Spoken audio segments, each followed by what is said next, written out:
fugitive of justice. For what? That I can't tell you. You're listening to serial rapist Ivan Keith, finally caught in 2019 after hiding in Maine for 16 years. Have you been waiting for this, like the knock on the door any day? No, I knew I was far enough off the map. If I kept my nose clean and stayed out of trouble, this would probably be one of the last places you guys would ever find me.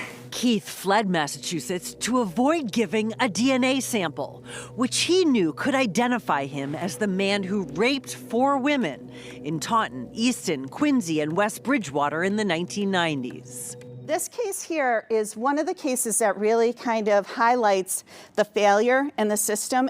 Now, State Police Sergeant Jessica Jennings is using the case to teach other officers about the importance of collecting DNA.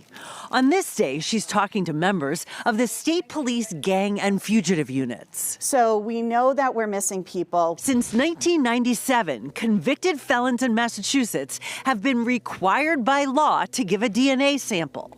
But the state now admits there are more than 12,000 offenders who never gave one. Shrinking that number is the goal of a new state initiative. Take 2 buccal swabs from you right now. Police, probation, and corrections officers are being trained to collect DNA, and it's easier than ever for them to know if someone owes it. Since July, that information is right on an officer's laptop computer. You will see an alert saying DNA submission violation. Here's how collecting DNA samples can solve crimes. They're added to the FBI's National Database of Offenders. DNA from a crime scene left by, say, a rapist or murderer can then be compared to the DNA in the FBI database.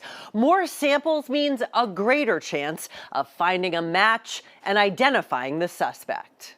And that database is used to solve crimes that would otherwise go unsolved. Carrie Collins, Undersecretary for Forensic Science and Technology at the Executive Office of Public Safety and Security, oversees the state's response to uncollected DNA. What we learned was that law enforcement needed more information, and they needed it in a timely fashion. And how could this have happened, to have that many people owe DNA?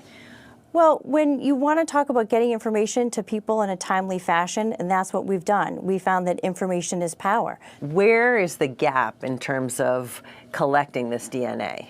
You can't pinpoint to one specific area because this is a statewide responsibility. We know one way some felons were missed. If they were sentenced to time served, neither the courts nor the prisons collected their DNA. Commonwealth versus Ivan Keith. Ivan Keith should have given his DNA to the state in 2001.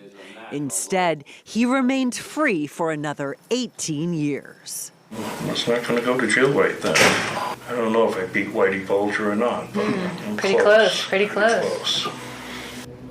So Ivan Keith pleaded guilty to the 4 rapes. He was sentenced to more than 40 years in prison, putting him behind bars for the rest of his life. Now, as for the 12,000 people who owe a DNA sample here in Massachusetts, it is a crime to not provide it, which can lead to fines and up to a 6-month jail sentence.